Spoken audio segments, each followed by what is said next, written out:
به نظرم باز رباب خانم دست گل به آب داده و این دفعه این همسایه‌شو بیرون کرده. تفلک ببین چقدر ناراحته. آره پسر خوبی هم. باید هر جور شده فعلا اونو ببریم تو خونه خودمون. شما که 2 تا اتاق بیشتر ندارید. باشه یک شم میدیم به این جوون.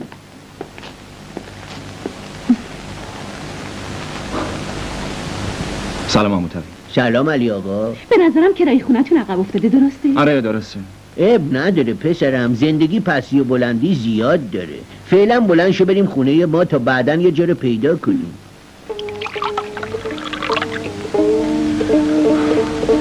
دست شما درد نکنه. نمیدونم با چه زبانی از شما تشکر کنم. شما به من خیلی محبت کردید. این حرفا چیه؟ تشکر برای چی؟ این کار وظیفه هر انسونیه. تو این شهر غریبی. نمیخوام خیال کنی همه مردم مثل رباب خانم هستن. البته که نیستن. هرچند رباب خانومم گناهی نداره. من خودم مقصرم که نتونستم 4 ماه کرایه عقب افتاده شو بدم.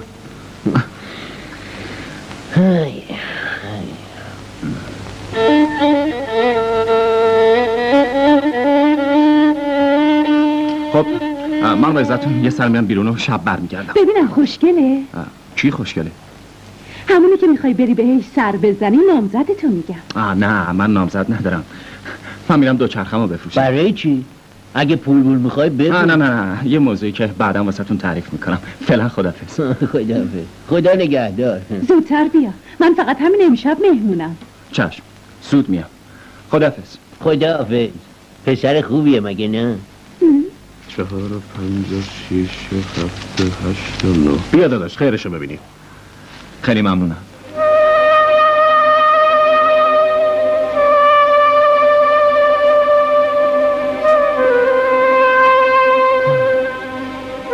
خداحافظ. خوش اومدید.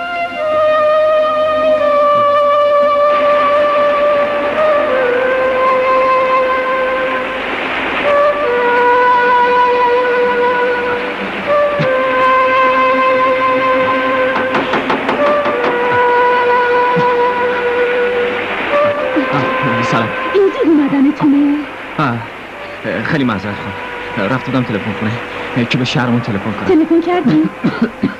نه، خط خراب بود. چی شده؟ نکنه ناخوش شدی؟ نمیدونم ولی حالم خوش نیست. با عزتون میرم تو اتاقم بخوابم. نمیشه. عموم گفت که امشب باید شام بیای پیش ما. آخه حالا هم مرغ سرخ کرده داریم هم نخدا. تو از هر کدوم خواستی بخور. بفرمایید. باشه.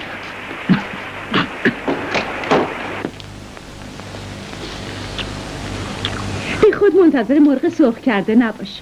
همینو داریم که میبینی. از سرمم زیاده. شام اصل کاریمون نون و پنیر و سبزیه. نخودابم برای عموم درست کردم. آخه سینش درد میکنه. قسمت منم شد. به به، خیلی خوشمزه است. دست درد نکنه. کجاشو دیدیم؟ من غذاهایی میپزم که انگشتاتم باهاش میخوری. خب من باش تلفنی حرف بزنم ولی خط خراب بود. حالا تصمیم دارم فردا برم شهرمون. آره بیچاره. نمیدونم شاید. فکر کردم حالا که هنرستان صنعتی تعطیله برم پیشش. آخه خونه و زندگی ما تو شاهیه.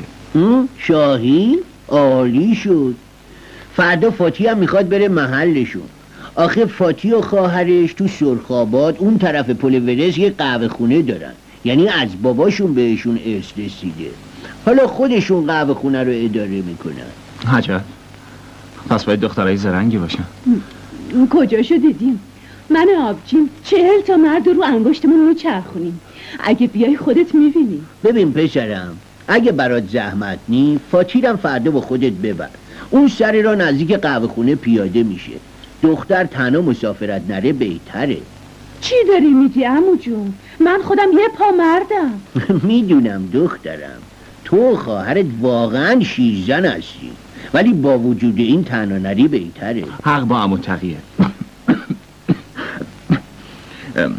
فردا صبح میریم راه آهن و بلیط میگیریم و حرکت میکنیم. چه جو؟ نمیدونم، یا سرم گیج رفت. رنگتم پریده. پاشو برو استراحت کن. باید صبح زود را بیافتیم.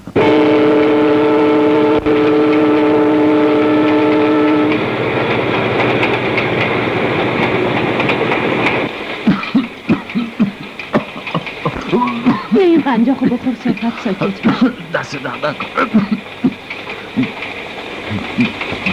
بهتر شدی؟ آره. خب باقی حرفتو بزن. داشتی راجع به اومدن ترونت حرف میزنی. من که همه رو برات تعریف کردم. سماور قهوه خونه خراب شده بود، اومدم سماور بخرم.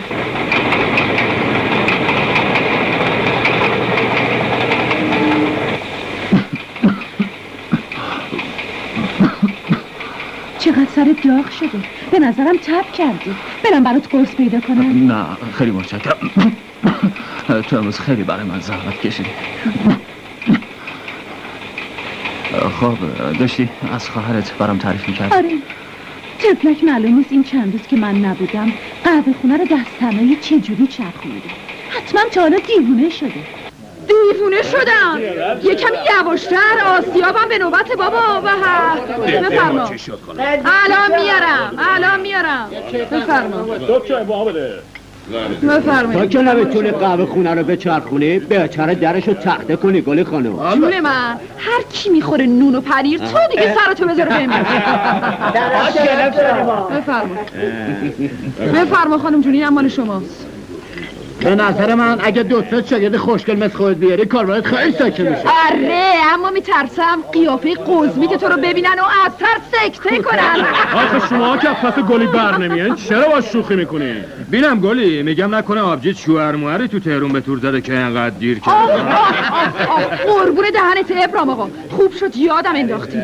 قراره امروز بیاد. بینم قطار کی میرسه ها؟ اگه تأخیر نداشته باشه نیم ساعت دیگه میرسه. خب پس بهتره من زودتر برم. آهای قهوه چی؟ چیه؟ دود نکهیه کوف بخوری. یه خورده دندون رو جگر بذار الان برمیگردم. نیومدی. ارث و میراثم به تو نمیرسه مرده خوره بدبخت. حالا خودم واسه تو چای میریزم.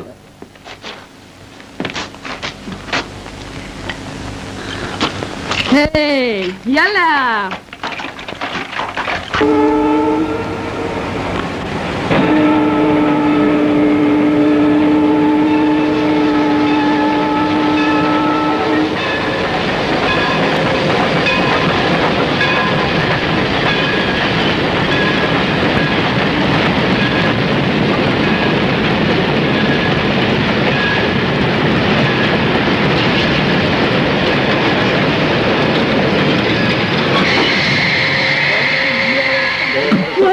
تعارف نکن. تو با این حالت نمیتونی بری. باید یکی دو روز پیش ما بمونی تا حالت خوب بشه. نه مزاحم نمیشه. باز گفت مزاحم. بابا این حرفا تو ماها نیست. الله اکبر.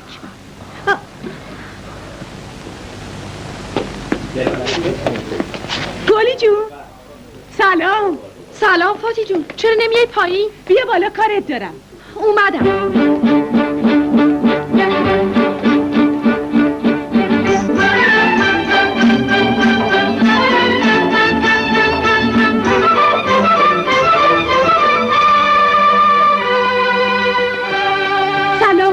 سلام فاتی جون. سماور خریدی؟ آره تو کوپه. خب ضمناً باید با یه نفرم آشنا بشی. کی؟ بعداً برات میگم. عمو تقی منو دست اون سپرده. از تهران که راه افتادیم حالش زیاد بد نبود، اما حالا خیلی خراب شده. نمیتونه تا شهرشون بره. باید هر طور شده یکی دو روز اینجا نگرش داریم تا حالش خوب بشه. بریم ببینیم کی. بریم.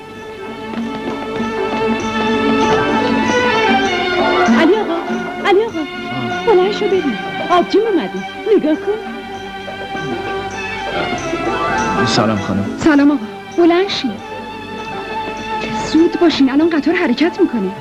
اجازه بدید. اجازه دیگه بی اجازه. هر کاری من میگم باید بکنی. آخه دیگه آخه اوخم نداره. مگه با این حالت میتونی تا شهرتون بری؟ پاشو اینقدر ناز نکن. نمیدونم چی بگم. به دو تا دختر خوشگل چی میتونی بگی آخه؟ یالا بجون دیگه.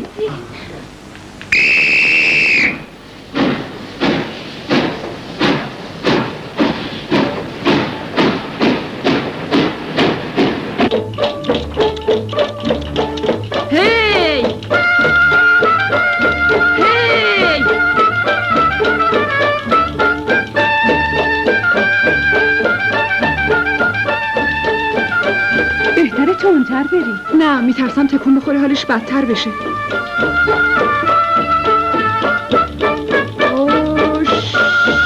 چی شد؟ چرا وایسادی؟ هیچ. ببین چی میگم، تو اونو ببرش خونه تا من برم حکیم باشی و خبرش کنم بیاد. خیلی خوب. زود باش را بیفت. نگاه کن. به حکیم ناشی بگو منم اومدم. حکیم باشی وارد میشود. سلام. سلام علیکم. علیکم سلام. علیکم سلام. بشین. اون چه؟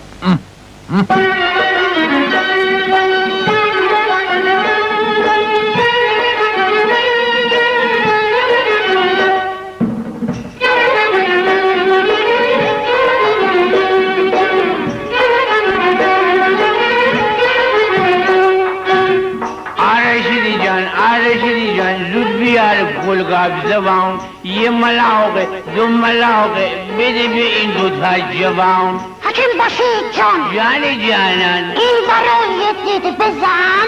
چیه جانم درد ایشان؟ در کشی گفتی بمن. رشیدی جان بودو زود بهش بده سلفت دو زود. چشم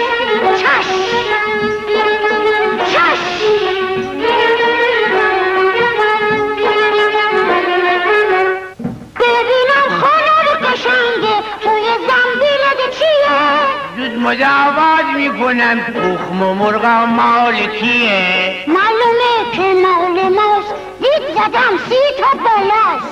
رشیدی جان. جانم. 3 ملاقه بده با ایشان. برو جانم به سلامت. آفرین به این تبابت.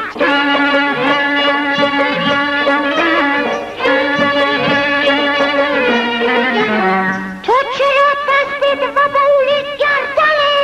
قلبشم تون که داره میزنه. مثل این که آس و پاس این بابا. پس الهی گردنش هم بشکنه. رشید جان دیگه ایشان نمیخواد گلگاب زبان. بش بده سلفت دو زود تا مرخص بشه زود. بش بده سلفت دو زود تا مرخص بشه زود. چشم بشین بابا. حالا بریم به حیوانات هم یه سری بزنیم. چه الاغی قلچماغی، چه دومی عجب دماغی. این الاغه که چلاغه. رشید جان. جانم. این الاغه یه ملاغه. چشم کجا داری؟ وایسا یه ملاقه.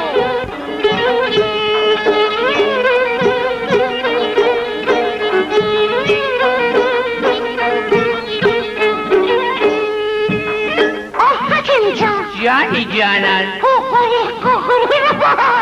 چیه دردش؟ کی آوردش؟ این قشنگه هست باهاش. توی جانم الان میدم دواش واسه این که توی باهاش زود میدم شفاش. اینقدر قوپی نیا دیگه ول کن جونه با.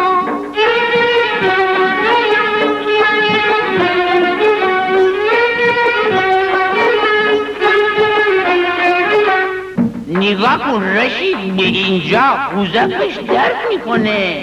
اون قشنگه به رشید جان داره چشمک بزنه. اون اگر تو را میخواد بذار جانش در بیاد. اون اگر تو را میخواد بذار جانش در بیاد. حکیم باشی. ها حکیم باشی. بودو تو چرا بودو هم جان؟ یه مریض بدحال هست که باید بیایی بالا سرش. بنده وقت ندارم جانم. قبلا باید از منشی من وقت ملاقات بگیری. نمیای؟ نه نمیای که؟ تو بمیری اگه بیام. خیلی خوب پس اینو بدون که فاطی هم از تهرون اومده. خیلی اخ جون وادی جون وادی من میدم. چطور شد آقا کجا تشریف میبرن؟ پیش فاتی جانم. فاتی جان و درد بیدرمان بالا گرفته. یه کاری نکن تمام این سولفات سو در تو شکم تو خالی بکنم. آخه مرتی که تو شکاری به نامزد بندی میگی جان؟ پوشو بابا نه به باره نه به داره نامزد میای یا نه؟ حیف که کار دارم. مثلا اگه کار نداشتی چه کار میکردی؟ هیچی من با تو جیگر میدوانم بکنم. اگه نمیای من برم. میام چشمای بندم کور میشه. آخه نام و سلب و سرم داره میترکه. برو سولفات سود بخور جانم. بابا رشید جان بهترین دواها رو ور در تب بریم خدمت مریض گلی جانم. منظورت همین کلقاب زبون و سولفات دیگه؟ آهانیه. پس تکلیف بقیه مریضا چی میشه؟ الان دستورات لازم را میدیه و تمام مریضای دست راستی گلگاب زبان بخورن و مریضای دست چپی سولفات سود. حق معالجه بعدم برای بنده بیارید. بریم جانم. کجا داری میری؟ من حالم خوب نیست حکیم باشی. درک سولفات سود بخور جانم. این خانم 3 روز وقت ملاقات گرفته. ویزیتم 3 برابر داده. باید برم سر مریضش. ما آمدیم. کسی چادر سرش نباشه. بفرمایید. سلام فاتی جان. بیا توره بودو. آمدم. سلام فاتی جان. سلام. الهی که اون درد بلایی تو بخورد وسط سر خود. اول مریض بعد عشق بازی. نخیر نمیذاره با کار ما برسیم ده. برس. مریض چرا سرطه کرد؟ لاف کرسیه رو بزنی کنار. قلبش کجاست؟ اوه چی شد گازت گیره؟ عجب تبی داره ره. 82 درجه بالاست. ببینم این جوان تازگی ها عاشق پاشق نشده؟ چرا پرت و پلا میگی من؟ بس تو حرف زدی بسر یه ملاقه گلگاب زبان بده بهش. گلگاب زبون؟ میخوای سولفات سود بدم. سولفات تو سود؟ خب باید دی قربان مریض بنده یا با اون معالجه میشد یا با این دی. یا با هیچ کدوم قدل خداحافظی رو میخونه. لا اله الا الله. نمیشه تو حرف نزنی ها؟ نه زنگ سوال. بابجی من میرم قهوه خونه مشتری ها رو راه بندازم. حکیم ناشی جون جان دل که تموم شد بیا پیش من. چشم کارم تمام شد. آمدم تا ببینم روی ماه تو. منم آمدم تا ببینم روی نخت تو. درین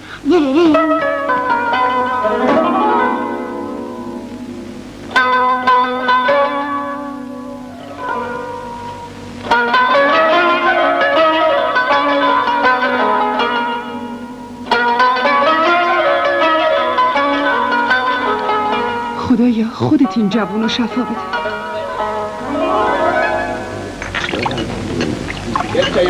فاتی جان با کار مشتری این بر تشنه شا.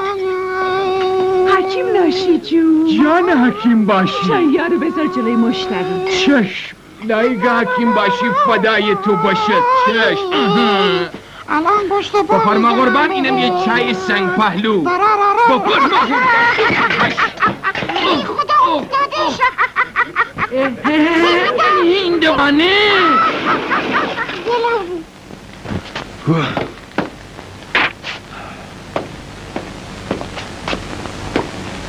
گوش کن چی میگم. خوبم اجازه باز پیدا شد. با جانتون نباشد با مرگ رشید من اگر بخواد بیادبانه با تو حرف بزند اونچنان توی فکش میزنم. چی داری حرف میزنی؟ سلام عرض کردم قربان، مخلصم. راجب پاشه های مزاحم است. فاتی جان میگه اخیراً پاشه های مزاحم زیاد فراوان است. اوه یه دنی اینجا نشسته به نظرم. آها کشتم جفتش. اوخش دیدی زدم؟ بالاخره اومدی ها؟ یه چایی بردار بیار بینم. با اجازه جناب علی.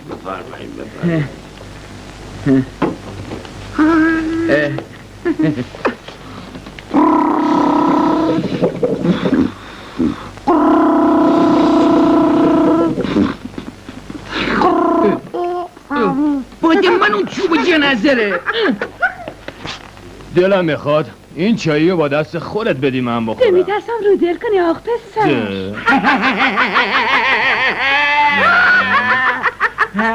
آی خدا! ای وای ترش کرد.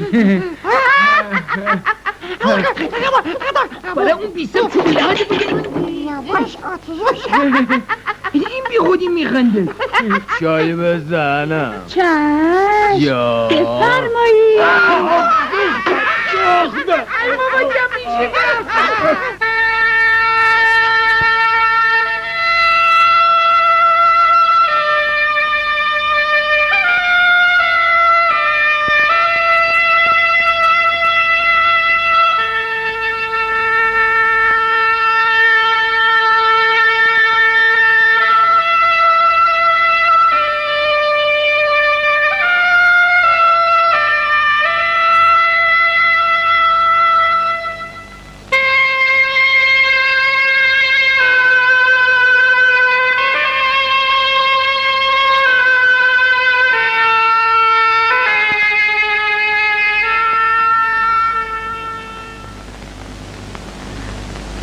یا باب الحوایج، خودت به من کمک کن. من هیچ وقت از این در ناامید بیرون نرفتم. حالا اومدم که سلامتی اونو از تو بخوام. اگه علی از رخت خواب مریضی بلند بشه و خوب بشه، من 5 تا شمع اینجا روشن میکنم. بله جریان اینجوری بود. خلاصه به جان عزیزی شماها به مرگ تو رشید با دست خودم کفن کردم. اگه بخوام دروغ بگویم ببینم منو کفن کرده. مثلا عرض کردم آقا زده. مثلا بده من چایی جا. مثلا عرض کرده. خدا رم که دیگه نیست و آدمه. اگه درست آدم حسابی بود چقدر جانشو دوست داشت. که چخانتو بکن. خلاصه وقتی رسیدم بالا سر مریض یکو دیدم انگار خانه خراب 25 سالگی مرده. نه نبضش میزد، نه نفسش در می آمد، نه قلبش تلاپ طلوب میکرد. ولی به محض این که پامو گذاشتم تو اتاق بالا سر مریض دیدم مشتی سولای ناخوش یک دفعه چشمشو باز کرد، من نگاه کرد، گفت جناب حکیم باشی سلام. عافیت باشد. نفهمیدم من مسخره میکنی؟ اختیار این بار چی داری بگی؟ شما خودتون مسخره هستی. ایوه الناس شاهد باشی. حالا من الان اینی میکشم، پوستشم گلفتی میکنم تویش گل گاب زبان میدی. نامرد چه؟ اگه مردی بایسته نامردمو داری یا بایسته نامردی چه غله بایسته من پوست دورا بکنم. دوره نامردی یا با ایلای سابقا بخانه بیمی. راستی ببینم گلی کجاست؟ یه چند روزی کمتر تو قرار خونه پیداش میشه. مریض داشتیم 3 شبه تموم از بالای سر اون تکون نخورد، اما امروز با گاری رفته از ده پایین یه خود زغال بیاره. خب حال مریض چطوره ها؟ بهتره. امروز راه افتاده.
از تو بگیر. علی زود باش الان قطار میرسه.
آتیش سرد کن به قهوه خونه ما صفا آوردی یه عالم صفا را اینجا آوردی به قهوه خونه ما صفا آوردی یه عالم صفا را اینجا آوردی زنده باد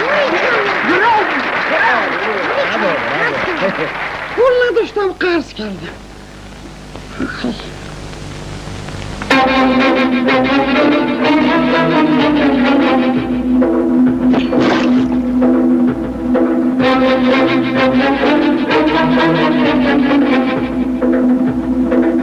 سلام کجا؟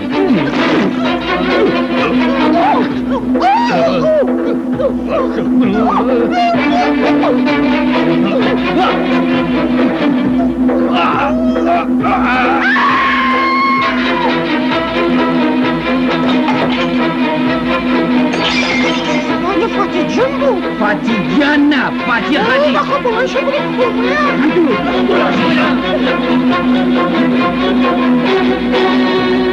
فاتی غنی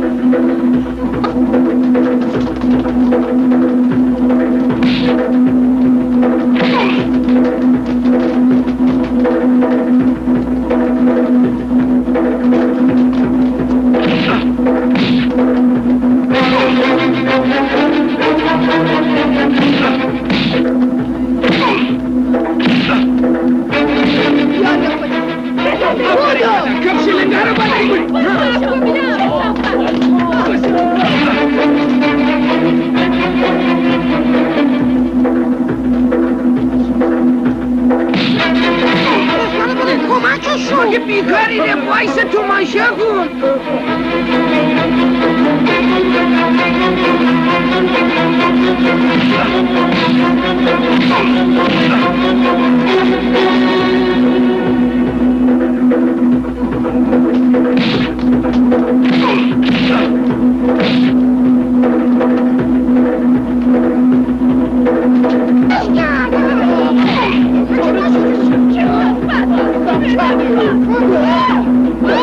اینکه غیرتم قبول نمیکنه بریم جلو بازرش در میره وای نمار برای شو میرم صدق سنانه آها بگیر سنانه رو گیر میاری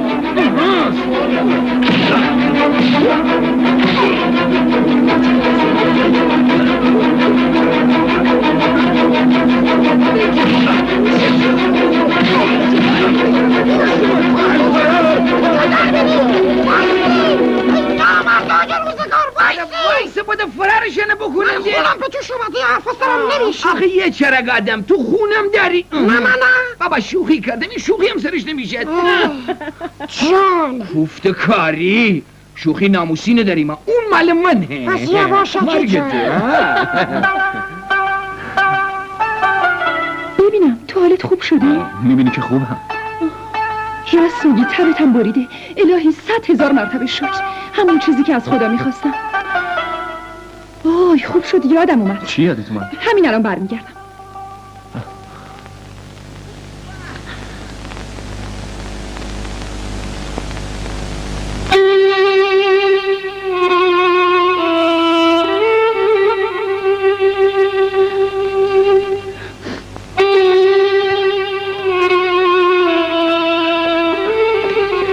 نظرت قبول باشه به نظرم برای کسی چیزی نذر کرده بودی درسته؟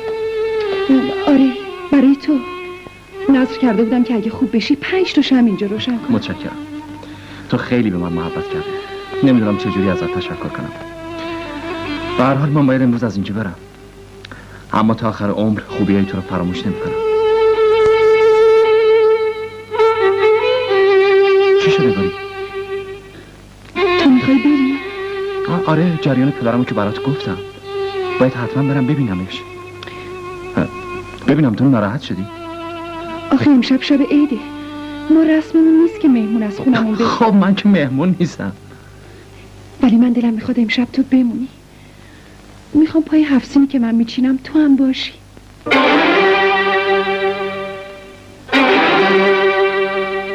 آخه مرد حسابی زدم اینم شد هفسین ساتور رو سپایه و سنگ پا و سنگک و چنگک شو تفسیر.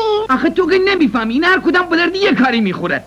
دلم میخواد با این ساتور گردنت بزنم، بعد تو رو بادرم با چنگک آویزنت کنم، بعد تیک تیکت بکنم، گوشتو بکشم به سیخ و بذارم رو سپایه سرخت بکنم، اون وقت با سماق و سنگک تو را بخورم. پس تو تا حالا آدم خور بودی ما نمیدونستی؟ لا اله الا الله. ببین شبایدی میذاریم با راحت باشیم. آخه تو با حفصین چی قدری آخه باسر؟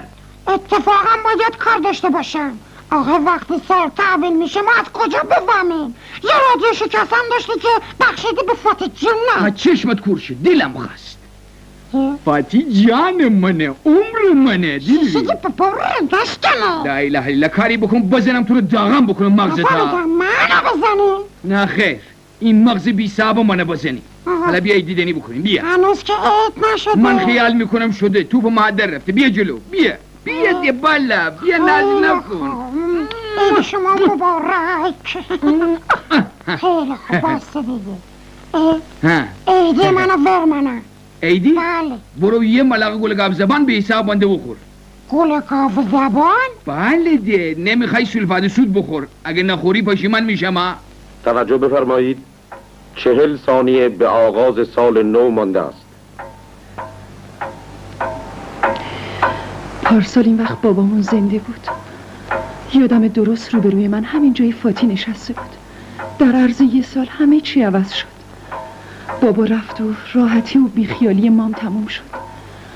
بعدش هم من و فاتی مجبور شدیم واسه یه لقمه نون کار کنیم و با این آدمای جور با جور سر و کله بزنیم. حالا میفهمیم پدر و مادر چه نعمت بزرگی.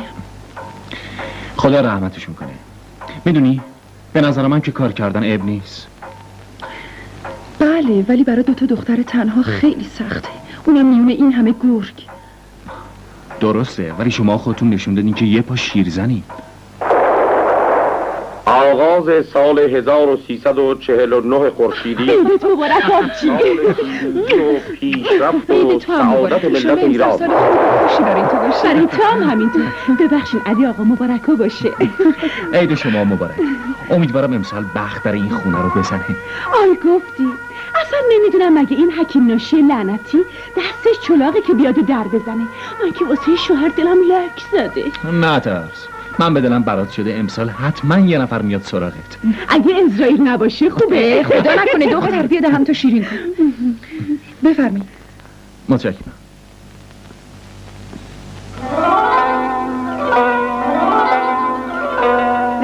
رسیدم برم میخوایی به قدر خونه بزنم. حالا؟ آره ممکنه مشتری بیاد. خیلی خوب برو.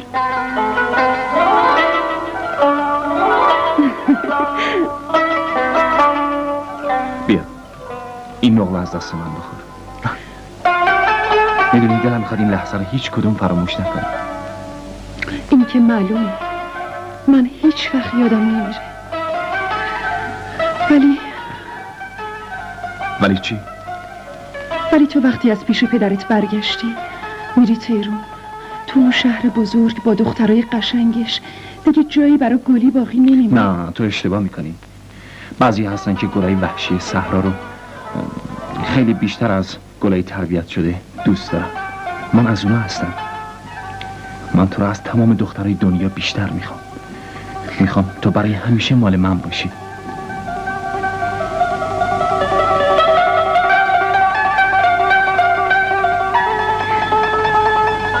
نمیتونم باور کنم. باور کن. آرزوی من اینه که یه روزی با تو زندگی کنم. فقط اجازه بده چند روزی برم شهرمون ببینم چه اتفاقی برای پدرم افتاده. زود برمیگردم. فکر میکنی برگردی؟ آره مسلمه. من دل و جونم اینجاست. به محض اینکه کارم تموم شد میام پیشت. قسم میخورم. حرفتو باور میکنم. منم قسم میخورم تا روزی که بیای چشم به راهت بمونم، حتی اگه اون روز قیامت باشه. قسم میخورم تا دنیاست غیر از تو هیچ کس رو دوست نداشته باشم. هیچ کس رو.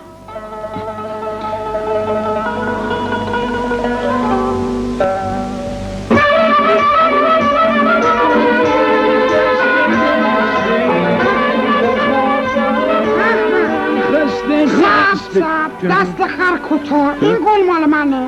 بندی این گل را برای نامزد من میخوام. جناب علی برای کی میخوای؟ منم برای نامزدم میخوام. نامزدت؟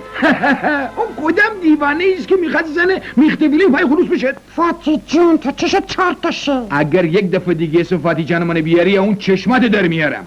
فاتی جون الهی قربونش برم. اگر دل جرأت داری یه دفعه دیگه بوتم مخودی بریزم وسط بیابان. فاتی جون فاتی جون فاتی جون تو بزن مخمو بریز دیگه. تو اصلا مخ داری؟ حکیم باشی گاوه من حالش به هم خورده، به نظرم میخواد بزاد. با من چی مربوطه؟ مگه من مامای گاوام هستم؟ پس من چیکار کنم؟ نکنه رو دل کرده باشه. نمیدونم والله. ببین چی میگم، امروز روز تعطیلیه. اگر میخوای من بیام سر مریض باید ویزی که من 5 برابر بدی. باشه حکیم باشه. خیلی خوب گوش کن رشید، ببین چی میگم. بله. فوری بود و یک بشکه سولفات سود غلیظ درست میکنی میدی گاو این بابا بخوره، شاید رو دلش وز باشه. یه بشکه؟ آها. بگو تو بمیری. تو بمیری؟ خودت بمیری. چرا؟ میخوای منو بفرستی دنبال نهادزی، خودت بری دنبال فاتی جون. جوان مرده باز اسم اون آوردی، الان حسابت میرسن دیگه از این غلطه نکن. وایسا دیگه. حکیم باشی چطور شد؟ آبش گشتن جلو شد. وایسا. حکیم باشی.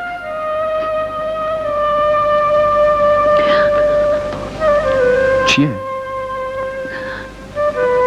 تو داری گریه میکنی؟ دست خودم نیست. نمیدونم چرا دلم شور میزنه. به دلم برات شده که دیگه تو رو نمیبینم. تو رو خدا اینطور فکر نکن. من سر هفته برمیگردم. دلم میخواد وقتی از قطار پیاده میشم تو رو ببینم. باشه؟ باشه. باریکلا دختر خوب. حالا بیا باید چمدونمو ببندم.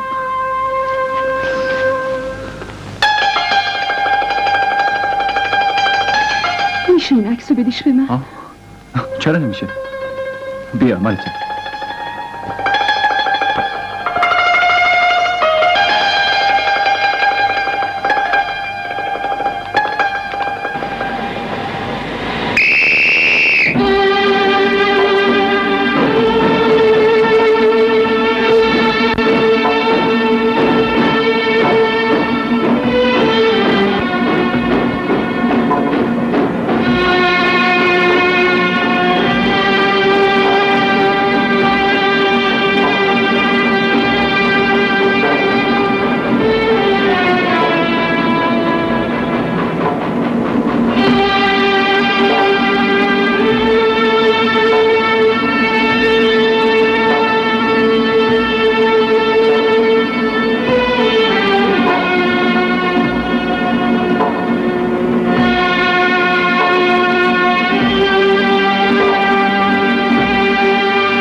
ببخشید خانم، علی آقا منزله؟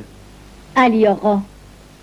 نه خیر، اون چند وقتی که از اینجا رفته. ده چرا از اینجا رفته؟ میدونین 4 ماه کرایه‌اش عقب افتاده بود. و شما بیرونش کردین؟ بله؟ چاره‌ای نداشتم.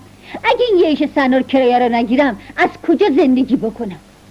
کرایه اون 4 ماهش چقدر میشه خانم؟ من پدرشم، میخوام پولشو بهتون بدم. راست میگی؟ قابلی نداره. 320 تومن میشه.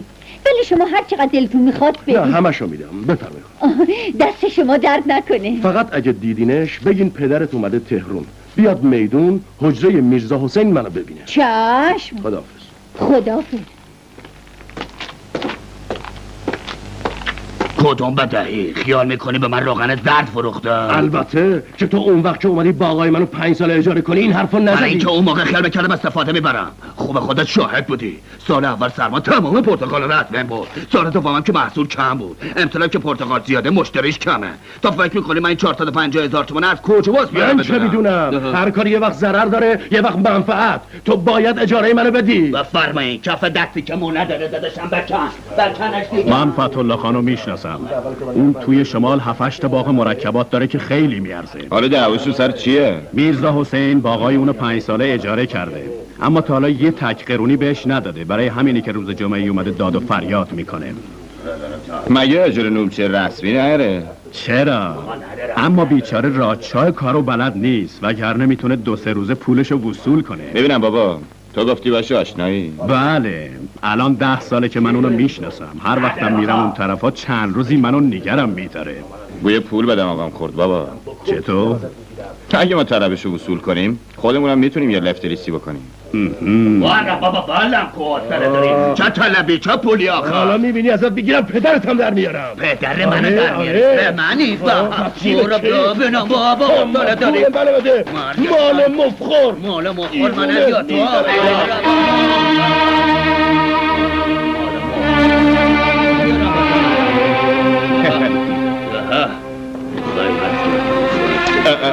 چی شده؟ بابا مگه خدا رو خوش میاد با مردم اینطوری رفتار میکنی؟ نگاه کن بابا سرش داره خوب میاد. اصلا این مردم دین و ایمون ندارن. آقا اومده طلبشو بگیره باهاش اینجوری معامله میکنن. بفرمایید این یه قطعه که برای قلبشون نوشتم. چند روزی هم باید استراحت کنن. قطره با اجازه خداحافظ. خوش اومدی دکتر جون. خوش اومدی. دستت درد نکنه. خیلی بهتون زحمت دادم آقا مرتضی، باید ببخشین. این حرفا چیه؟ خونه خودته. تا وقتی تهرونی باید همینجا بمونی. دیگه حرفش هم نزنی. ما خودمون براتون وکیل میگیریم. طلبتون هم 5-6 روزه وصول میکنیم. راستش میدونین من بیشتر برای این اومده بودم تهرون که شب عیدی پیش پسرم باشم، ولی اون خونه‌شو عوض کرده بود. منم نتونستم پیداش بکنم. شاید اونم اومده پیش شما. من همین الان با آدرس منزلتون تلگراف میزنم. اگه رفته بود اونجا فوراً بیاد اینجا. با اجازه. خیلی ممنون. خدا حافظ بده. مواظب فتح‌الله خان باشی یا پذیراییشون با توئه. چشم داداش جون. آره. بفرمایید. خیلی ممنون. زهره دخترمه.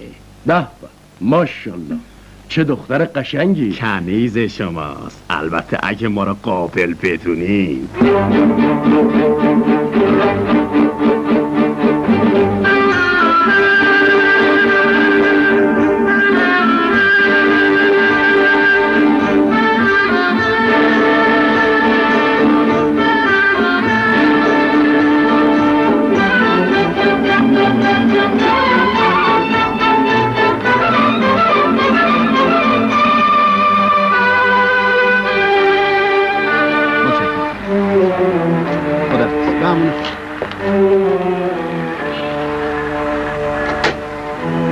سلام پسرم. حالت چطوره؟ ببینم بابا خونه است؟ من نایمه پیش تو. منظورتون چیه؟ الان 3-4 روز میشه رفته تهرون. سلام آقا بفرمایید این تلگراف مال شماست. از تهران اومده. از بابا؟ امضا کنید لطفا.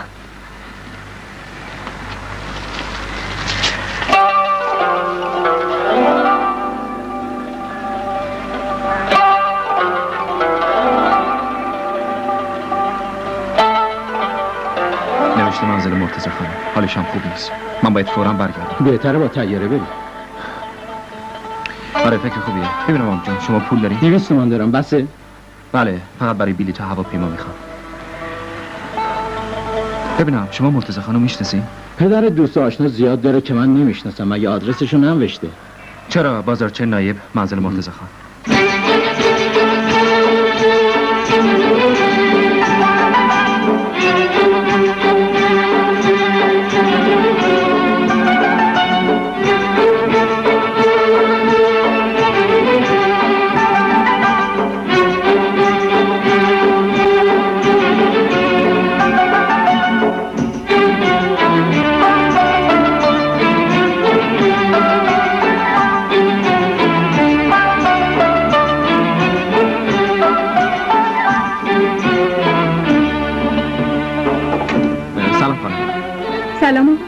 ببخشید منزل مرتضی خان اینجاست؟ بله حتما شما پسر فتح‌الله خان هستید. بله همینطور. بفرمایید خواهش میکنم. مرسی. بفرمایید. جریان طلب منو که از میرزا حسین میدونی پسرم. مرتضی خان و اکبر آقا وکیل گرفتن. همین روزا ممکنه تمام پولمو وصول کنن. من اکبر آقا خیلی ممنونم. این حرفا چیه؟ وظیفه‌مونه. اختیار دارین. ولی شما از دوستان خوب پدر من هستین. خواهش میکنم. متشکرم. درست حواستو جمع کن. این پسره رو چند میلیون پول خوابیده. قابشو بدزدی. دلت خوشه داداشا. پسر اصلا به من نگاه نکرد. نگاه کردنش مهم نیست. پولاش مهمه. شاید اصلا دلش پیش کسی دیگه ای باشه.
وقتی برگرده رو عهدش پا گذاشت بس که گریه کردم اشکی برام نمونده قلب نامیدم حالا تنها مونده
پسرم عاشق شده.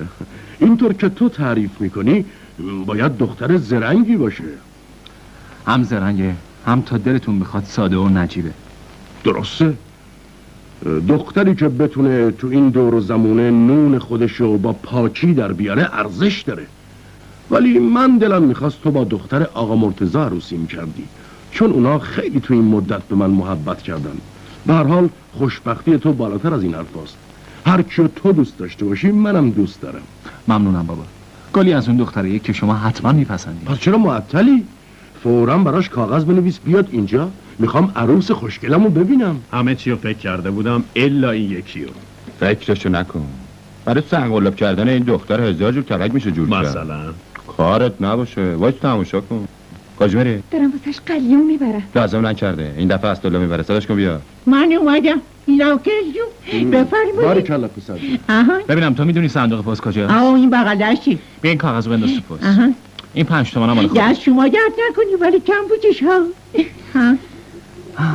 وقتی این نامه به دست گلی برسه نمیدونی چقدر خوشحال میشه.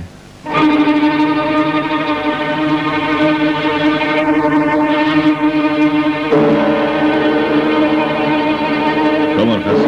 برم خب رفتم خداحافظ.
همه چی تموم شد. بالاخره محکوم شد. قرار شد تمام بدهکاریاشو یه جا بهم بده. همین روزا کلی پول. چی شده پسرم؟ برای چی ناراحتی؟ اصلا یادم رفته بود. آخه چطور شد که گلی جواب نامه‌های تو رو نداد؟ یعنی چه اتفاقی ممکنه افتاده باشه؟ راستش نمیدونم. دارم دیوونه میشم. یه عمو هم تو تهران داریم. رفتم ازش سراغی بگیرم، ولی بدبختانه اونم از اونجا بلند شده بود. چرا خودت نمیری پیشش؟ شما اجازه میدی؟ حالتون خوب شده؟ به من احتیاجی نداری؟ معلومه که احتیاج ندارم. تو بهتره بری به زندگیت برسی. فوراً برو. با هر وسیله‌ای که از خودتو بهش برسون. ببین چی شده. شاید اتفاقی افتاده باشه. خیلی خوب باشه پدر. همین الان حرکت میکنم. با هر وسیله‌ای که شده.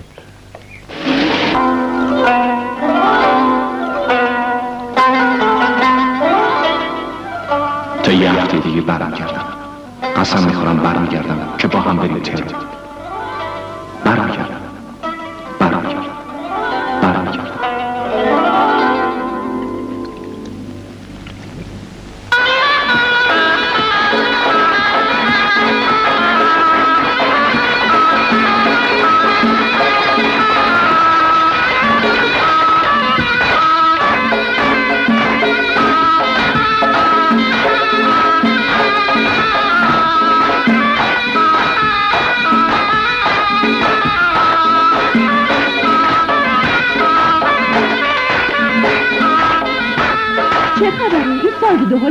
مگه خبر نداری؟ برامون از تهران سپاهی بهداشت فرستادن. خونه حکیم ناشی آجوز مثل که یکی دو روز پیداش نیست. آره رفتم به بالا مریض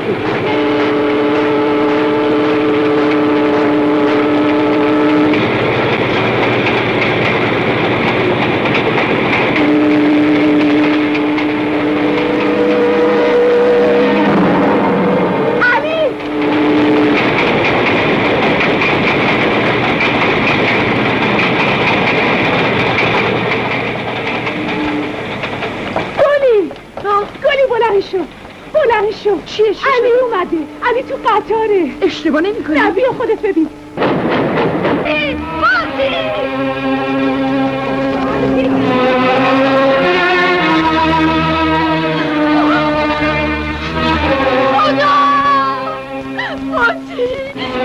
بعدن وقتی حکیم باشی سواد نداشته باشی میخوای سفرعلی داشته باشی. سلام علیکم سفرعلی. بیا سفرعلی.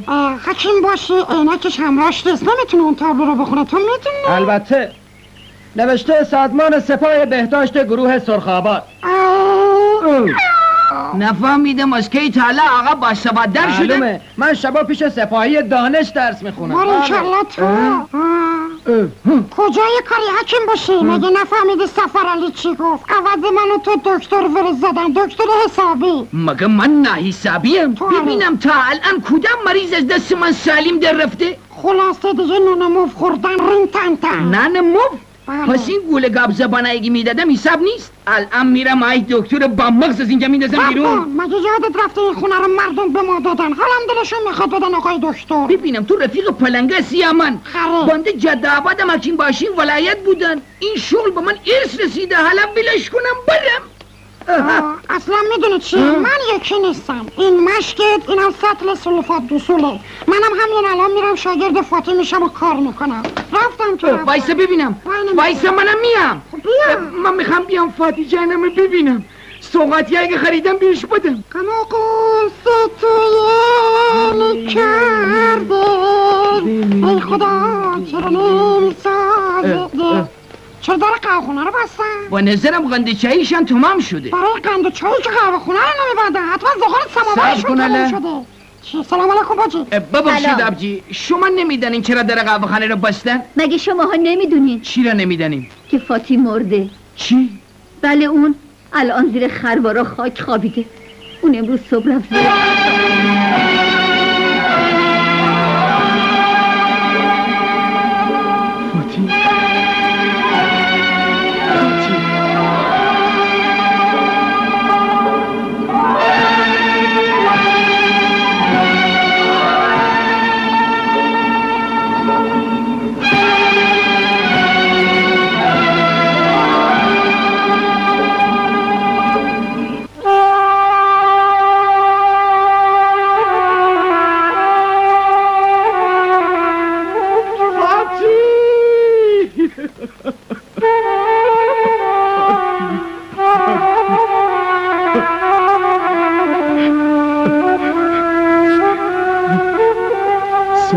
فاتی جان. سلام بهتر از جانم. بلشو ببین کی آمده. حکیم نوشی تو. نگاه کن، برات خلخال آوردم که به پاهای قشنگت ببندی. بلشو با من حرف بزن، بخند بزن، صدای خنده تو این هوا رو پر بکنه. بخند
ترکیدم، تمومش کنیم. چقدر میخواین یه گل جا بشینین و قصه بخوریم؟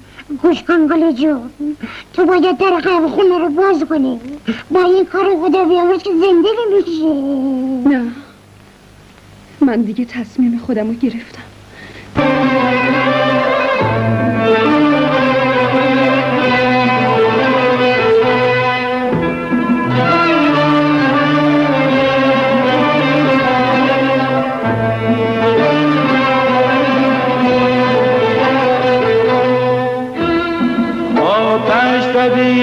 بر جسم و جانم یک بار کردی ناتوان.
نشد بابا، این چه جور زدنیه؟ تو چرا صدای گاو در میاری؟ باره پس من چیکار بکنم آخه قربان؟ نازوک میزنم میگی صدای خروس در میاری، کلوفت بزنم میگی صدای گاو در میاری. من چه خاکی بزنم من بریزم؟ الان بهت میگم.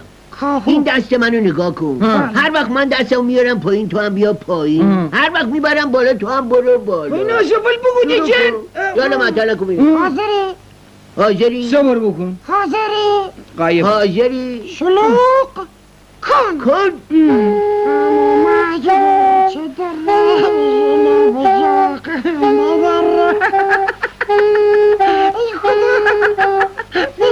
باره بابا خدا پدرت بیامرزه. تو که من کشتی با این تمرین کردن تو نفس پس خدا من گیره تو لنبه میزنه برای من باد کردن. خودت خنج و بی استعدادی به عمو تقی چیه؟ حالا استعداد منو نگاه کن ببین چی میزنم. بسته با دیگه نمیخواد تمرین بکنیم. واقعا شاهکار کردیم. راست میگی عمو تقی؟ آره. پس باری گله با ما. عرض بکنم جناب عمو تقی، دست تو وردار.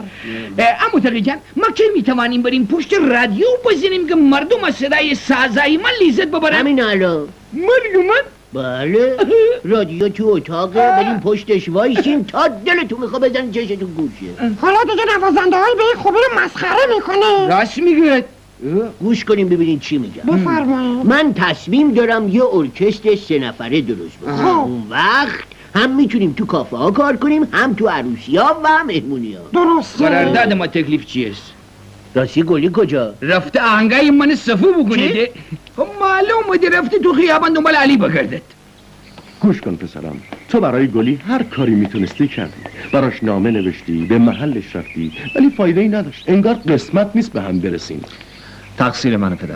من باید زودتر میرفتم سراغش. در هر حال کاریه که گذشته، نباید افسوس خورد. من دیروز رفتم محضر، خونه بغلی مرتضی خان رو برات اجاره کردم. من به این نتیجه رسیدم که تو با دختر مرتضی خان عروسی کنی و یه سر و سامونی به زندگیت بدی تا منم با خیال راحت به شهرمون برگردم. با مرتضی خانم راجع به موضوع صحبت کردم، خیلی خوشحال شد. نه پدر، من نمیتونم این کارو بکنم. من و گلی برای هم قسم خوردیم که هیچ وقت همدیگه رو فراموش نکنیم. من اگه شده تمام این شهر رو زیر رو کنم، اونو بالاخره پیدا میکنم. من غیر از اون به کسی دیگه نمیتونم عروسی کنم. من بدون گلی نمیتونم زنده باشم.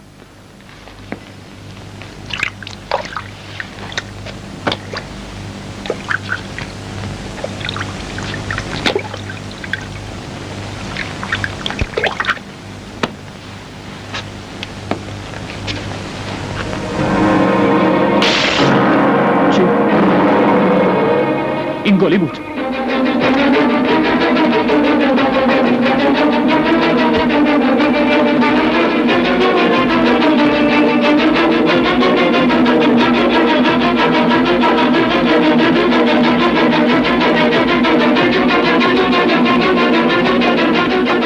گلی در باز کن. گلی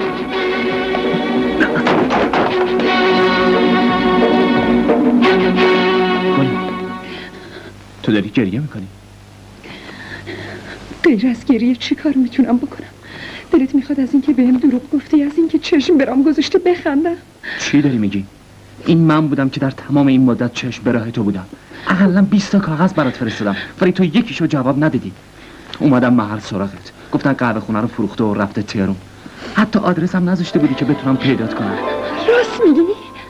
دروغم چیه؟ فقط ببینم برای چی جواب کاغذهای منو ندادی؟ برای اینکه اصلا کاغذی به دست من نرسید. اما اینا مهم نیست، مهم اینه که تو هنوز منو دوست داری، مگه نه؟ از جونم هم بیشتر.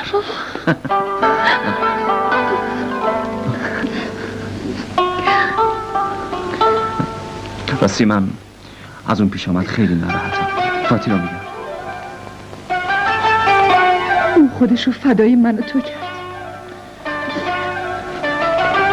شما اینجا این بچه ها؟ این پدرمه. بیا با هم آشنا بشیم. سلام آقا. سلام دختر. به سلیقت تبریک میگم. دختر خوب و قشنگیه. من کنیز شما. نه تو دختر منی، عروس منی. با اومدن تو به خونه دل پسرم چراغ امید منم روشن شد. میدونین آقا، من پدر ندارم، مادرم ندارم. شما اگه قبول کنین من میخوام از امروز به شما بگم پدر. آه دخترم، تو از امروز جزئی از زندگی منی و هر کاری میخوای بکن. اصلا چرا وایسادیم؟ چرا کاری انجام نمیدیم؟ شماها باید یواش یواش به فکر زندگیتون باشین.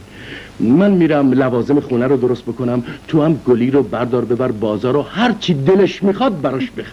میخوام عروس من تو این شهر بهترین لباسا رو بپوشه، قشنگترین جواهرات رو به خودش بزنه. دیگه الله تکون بخور. این حرفا چیه؟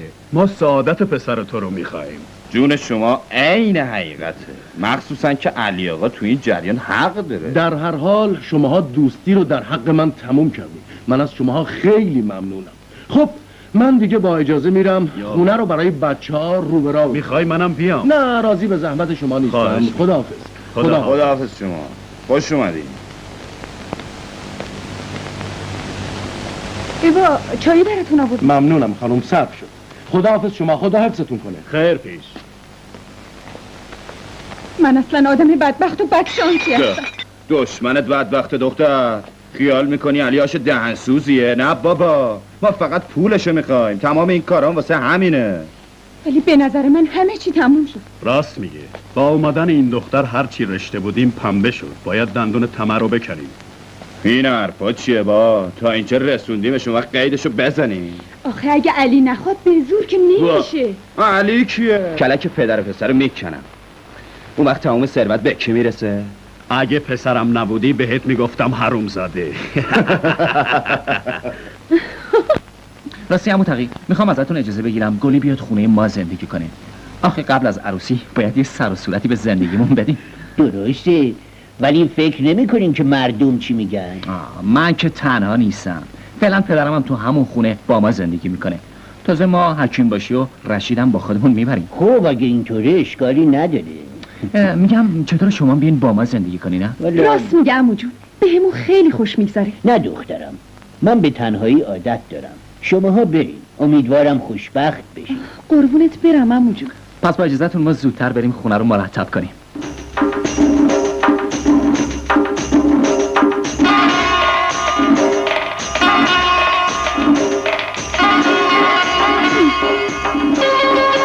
بذارینش عمو جون. توفه پسری چه دم و دستگاهی داره براش میچینه. من داغ این زندگی رو به دلشون میذارم، مخصوصا که این دختره بدجوری. تو رو حالی با حالی کرده. خب اگه ازش خوشت میاد چرا نقشه‌ای که کشیدی اجرا نمی‌کنی؟ فردا شروع میکنم. منم درسمو فوت آبم.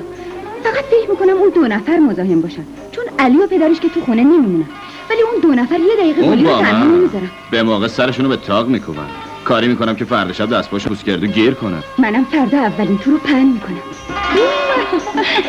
همه اینا رو علی برام خریده. نگاه کن، پیرنی، چادری.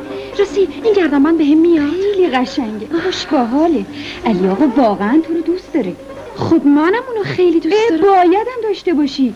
تا اگه جونت هم فدای اون کنی کار مهمی نکردی. ولی حیف که چی؟ هیچی ولش. نه تو رو خدا بگو، انگار میخواستی یه چیزی بگی. چیزی نیست، بی‌ترسم ناراحت بشی. از حرف تو که ناراحت نمیشم، بگو. خیلی خوب میگم. گوش کن گلی، من تو رو مثل خواهرم دوست دارم. دلم میخواد تو و علی آقا واقعا خوشبخت بشی. خب حالام هستی؟ البته، ولی باید یه کاری کرد که این خوشبختی دوام داشته باشه. چطور مگه؟ یعنی ممکنه؟ خب بله، تو رسم تهران رو نمیدونی. اگه یه زن کاملا مطابق میل شوهرش نباشه فوراً دلشون میزنه. منظورت چی؟ ببین مثلا تو اگه ندونی چه جوری خودتو بزک کنی یا سرتو چه شکلی درست کنی، علی آقا خیلی زود ازت خسته میشه. مگه من همینطوری که هستم عیبی داره؟ خب بله، تو باید تمام کارهایی که زنای شهری میکنن یاد بگیری. لباسای مد روز بپوشی، آرایش کنی، سینما بری، تئاتر بری تا بتونی علی رو همیشه واسه خودت نگه داری. آخه من که از این کارا بلد نیستم. مثلا گفتی کجاها باید برم؟ سینما، تئاتر، آرایشگاه.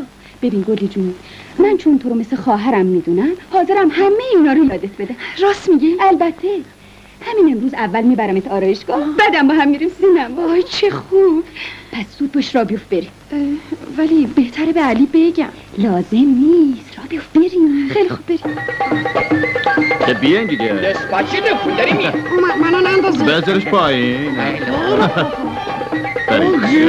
جان اینجا رو. بفرمید. سلام علیکم. جاهلی نشید. جاهلی نشید. بفرمید بشین. خودشون میدن. بفرمید. برسون. سیدیم برای چه خبره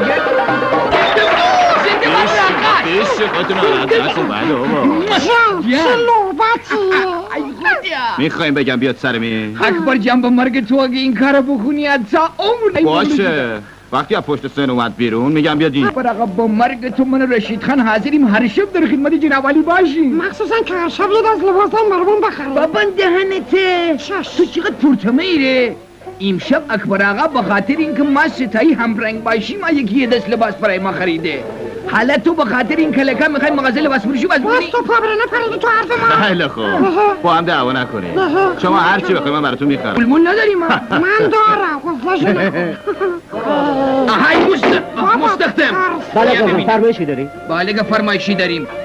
ببینم باقلا قطوق نداری؟ چی فرمودی؟ میرزا قاسمی باقلا قطوق نداری؟ نه قربون نداری. خیلی خوب. سه چهت از این مرغای سیخ کشیده، 6 7 از این شیشه های پر بدن. چند تا شیشه؟ بله دیگه باشی نگاه میکنی ببین رو شده یلا. از من درس. آره مرزو تو. 8 و 9 و 10 بیا. با سرتور شده امشب و فردا اونا رو پیش خودت نگه داری. چشم اکبر آقا خیالت راحت باشه. قربون تو. من دیگه باس برم. اگه پرسیدم بگو برمیگرده. خیالت خوش اکبر. قربونت برم. شبت بخیر.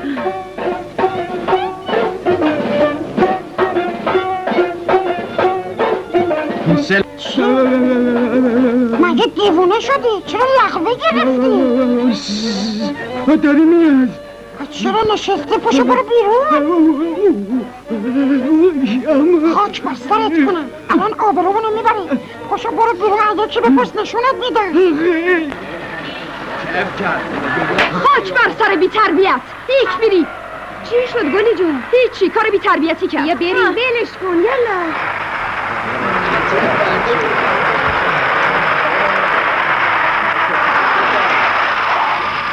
سلام علیکم. یه بالا بفرمین گلی خانم.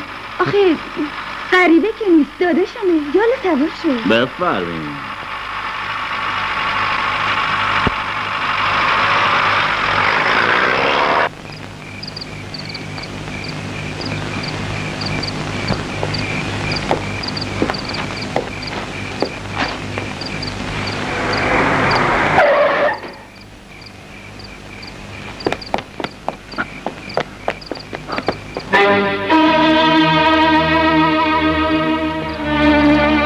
شب بخیر.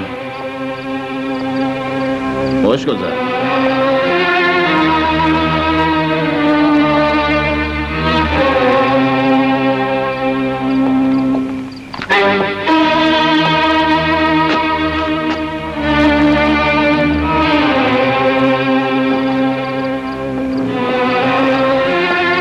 سلام علی. کجا رفته بودی؟ نمیدونی علی جون نمیدونی. تو با اجازه کی خودتو اینطور جلب درست کردی؟ جلب؟ من همه این کارا رو برای تو کردم. ببینم مگه خوشت نیومد؟ خیلی خوب بس دیگه. تو این وقت شب کجا بودی؟ با اکبر کجا رفته بودی؟ با زهره رفته بودیم سینما. اکبرم باهاتون بود؟ نه وقتی از اونجا اومدیم بیرون دم در دیدیمش. من نمیخواستم سوار ماشینش بشم. زهره گفت. ببینم علی جون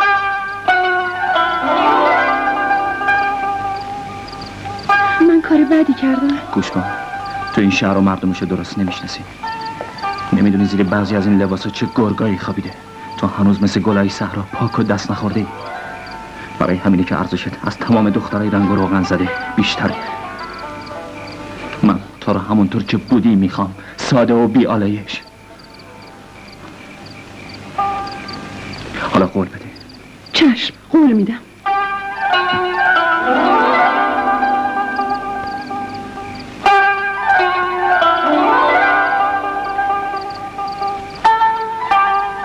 نه مال من طلبت. بفرما تو دم در باته. من رشید جان. جان هیچ میدنی ما الان وارد کجا شدیم؟ الان ما وارد بهش شده این. راست میگی؟ بس بریم عوضی آمدیم گلی جان دلواپسه. اونجا رو چرا وایسادین؟ بیاین جلو. آمدم قربانتون برم. اونجا قدقانه اون مال منه. تو برو باز خودت یکی رو پیدا کن. تو نرو. این دفعه دیگه موضوع رقابته. حواست جمع کن. نفهمیدم. این دختر از تو خواه قدرقای من شده باشه. خیلی خود دعوا نکنین. من واسه هر دوتون میمیرم. جان من پس چیز کن دیگه. آره میتونم خودم وارد.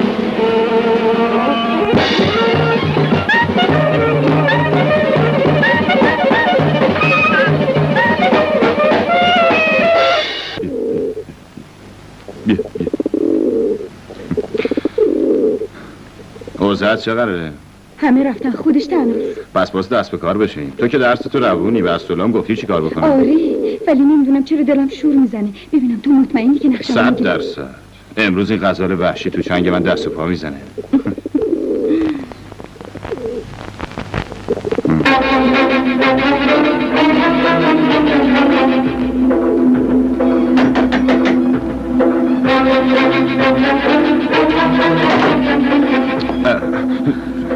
زود باشین را بیفتین. باز بریم پیش علی آقا. چی شده مگه؟ والا چی بگم؟ البته ناراحت نشین. چیز مهمی نیست. چی شده؟ برای علی اتفاقی افتاده؟ چی بگم؟ وقتی بیاین همه چی رو میبینین. زود باشین تا دیر نشده باز بریم. خودت بهم کمک کن.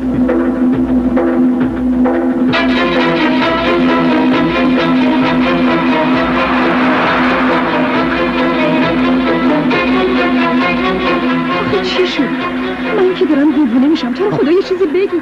من اجازه ندارم چیزی بگم. علی آقا خودشون واسهتون میگم.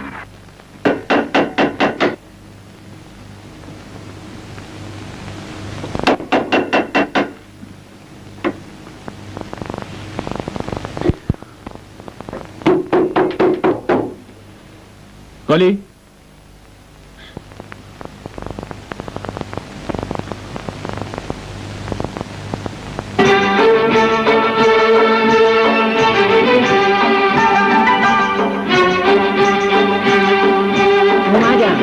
سلام قربان. سلام.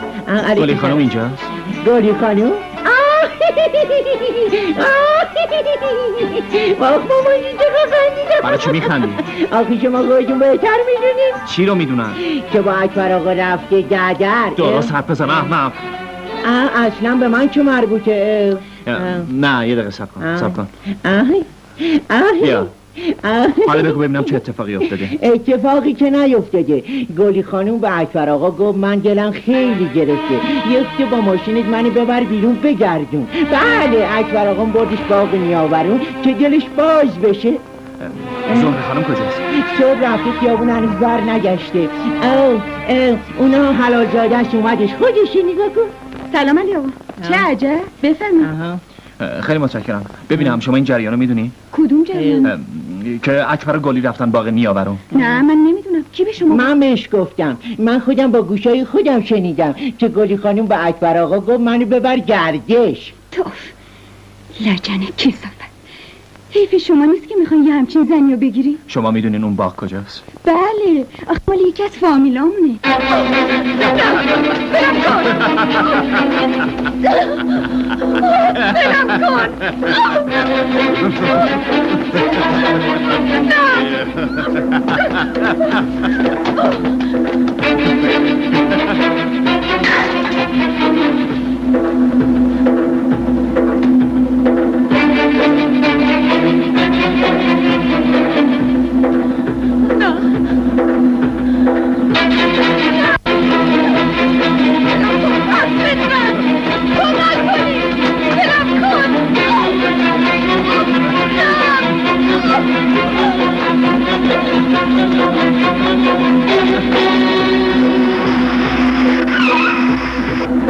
همینجاست.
به من دست بزن. چی داری میگی علی؟ تو که از هیچی خبر نداری. اتفاقا همه چیزو میدونم. اینا هم میدونم که به هیچ کس نباید اعتماد کرد، مخصوصا به امثال تو. به خدا تو داری اشتباه میکنی. اسم خدا رو نبر. تو خجالت نمیکشی با اون دهن نجستت که بوش حال آدمو به هم میزنه اسم خدا رو به زبون میاری؟ علی! دختری رو که مثل فرشته های آسمون پاک و معصوم میدونستم ببین از کجا سر در آورده. خدا! نمیتونم. لعنت به لعنت به این زندگی. آخه چرا باید تو سر راه من قرار بگیری؟ چرا باید به تو دل ببندم؟ چرا؟ تو لیاقتشو نداری؟ تو نباید از یه دختر قویچی که معلوم نیست هر روز با چند نفر سرکار داشته بیشتر از این انتظار داشته باشی. به من تهمت نزن. چرا نزنم؟ تو باعث شدی که برادرم به این حال بیفته. از اون گذشته حیفت نیومد با جوونی مثل علی آقا یه همچین معامله‌ای بکنی. شما هر چی میخواین به من بگید، ولی من پاکم. اون به من کلک زد، دروغ گفت، منو با حق بازی به اینجا آورد. علی، تو باید حرفای منو باور کنی. تو نباید با چشم بد به من نگاه کنی. به خدا من بیگناهم، قسم میخورم. دیگه همه چی تموم شد. تو منو بین مردم سرشکسته کردیم. بهتره برای همیشه همدیگه رو فراموش کنیم. برای همیشه.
سلام.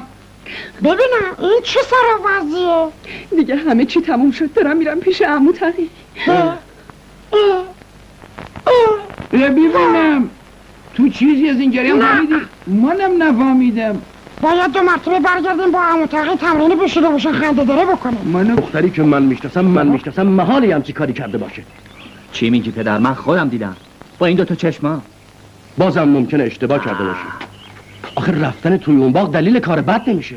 مشروب خوردن و بدنی نیمه لختم دلیل نمیشه. والا نمیدونم چی بگم، ولی از گلی نمیشه این کارا رو باور کرد. یعنی دختره ممکنه به این زودی رنگ عوض بکنه، اونم تا این حد. حالا که دیدی عوض کرد، بیشتر از اونی که فکر میکردی. کن پدر، من تصمیممو گرفتم. میخوام با دختر آقا مرتضی عروسی کنم. چی؟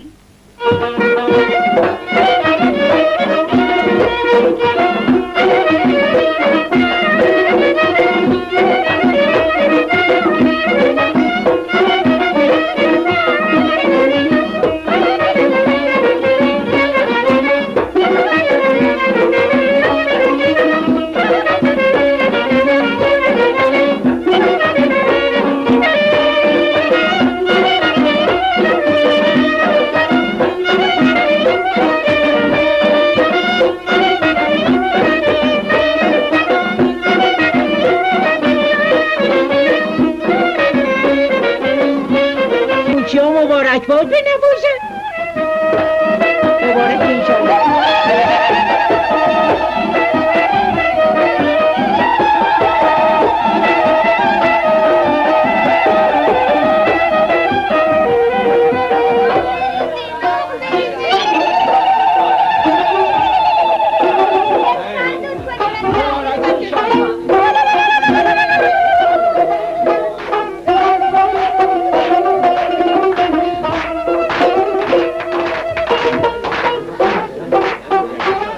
شما مجلس رو گرم کنیم ما باید بریم.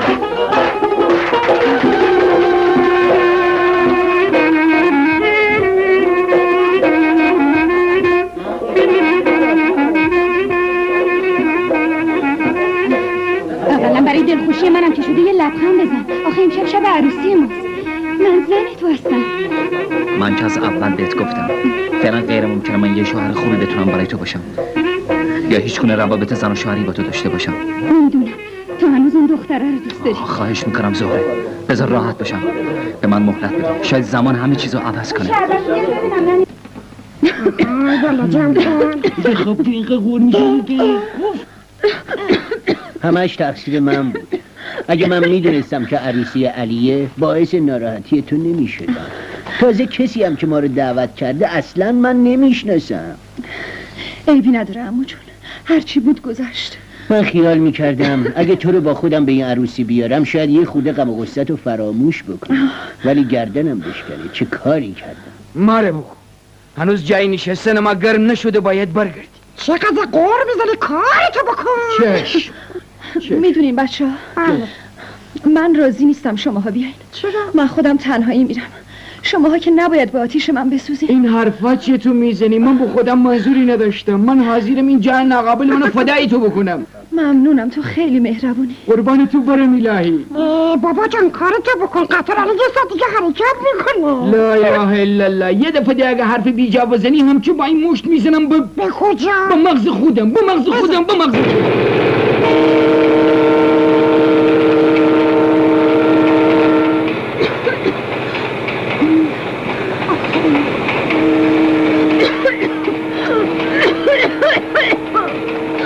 چه سرمایی خورده. مگه زد زرده.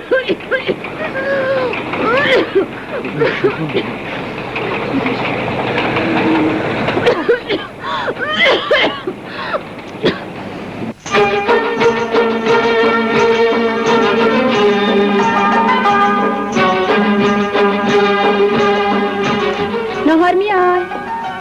نه شما نهارتون رو بخورید. راستی گوش کن، بابام حالش خوب نیست، تا بیدار نشده صداش نکن. باشه؟ باشه.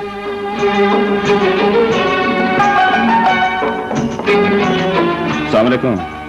سلام، بفرمایید تو.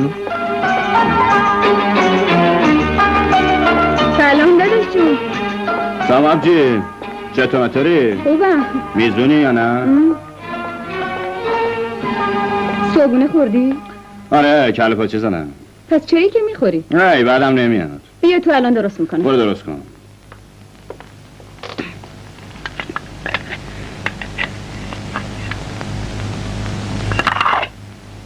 به ترکی تو چرا جوش نمیای؟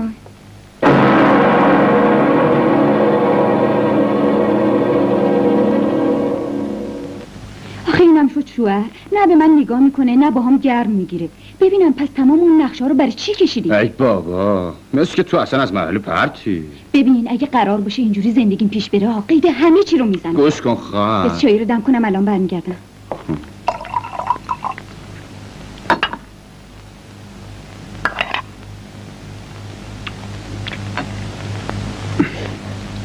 میدونی داداش جون، ببین آبجی، ما همه این کارا رو واسه پول اینا کردیم، نه عروسی تو علی. چی میگی داداش؟ اینا مثل گرگ رو پولاشون خوابیدن، کجا به دست ما میرسه؟ هنوز دیر نشده.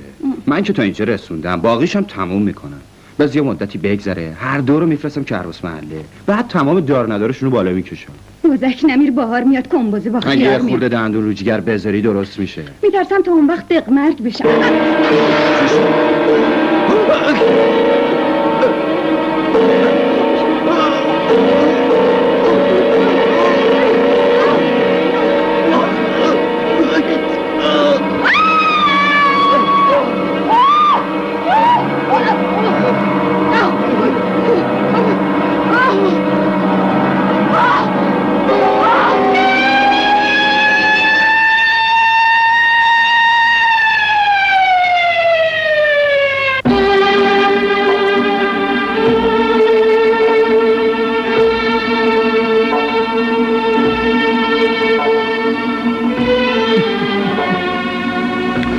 الله اکبر، چه بلای ناگهانی، چه اتفاق شومی.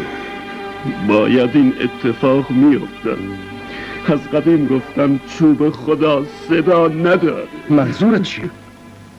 خودم بهتر میدونم.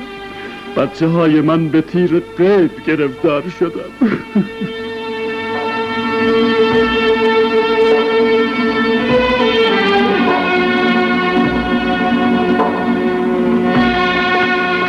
کجا هستن؟ زهره کو؟ تو اتاقه. میگفت میخواد باهات حرف بزنه. خیلی. زهره اومدی؟ چی شده؟ چه اتفاقی افتاده؟ نمیدونم علی، میخوام حقیقت رو برات بگم. حقیقت؟ آره، شاید بار گناهام کمتر بشه و راحت تر بمیرم. گوش کن، گلی بیگناهه. من و اکبر باعث بدنامی اون شدیم. بفرمایید. علت مسمومیت معلوم شد. چطور؟ ملاحظه بفرمایید تو قوری یه دونه عقرب افتاده. عجیبه. باور کن گلی از گلم پاکتره. علی، ازش بخوا منو ببخشه. شاید خدا از گناهامون بگذره.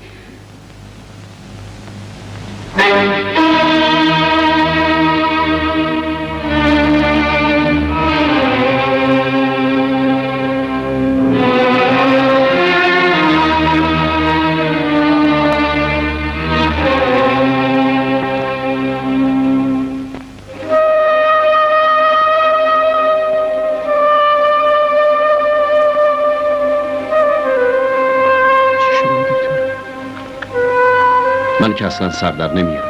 نمیدونم بیماش چیه، ولی هرچی هست داره مثل شم تمومش میکنه. یعنی شما نمیتونین کاری براش بکنین؟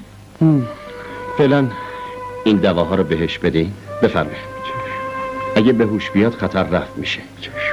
در هر حال خدا باید بهش کمک کنه. خیلی ممنون. بعد از ظهر بازم من یه سری بهش میزنم. ای خدا.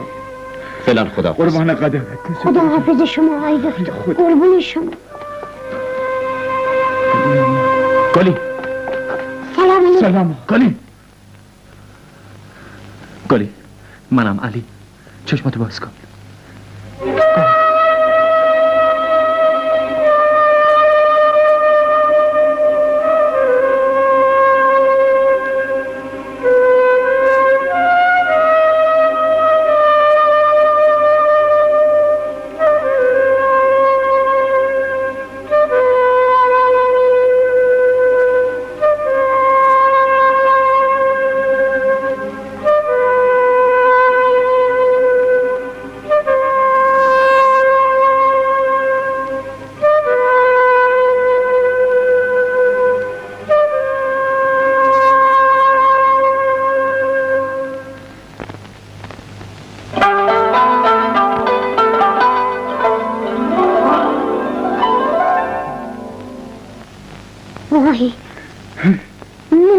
معجزه شد به هوش اومد. ولی بعدی خبر بودیم. زندگی شیرینه و زندگی شیرینه و شیرین تر از شیرینه والله.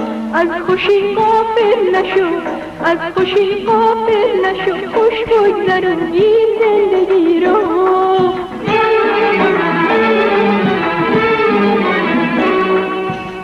خوب آدم توی سینه قلب پاک داشته باشه.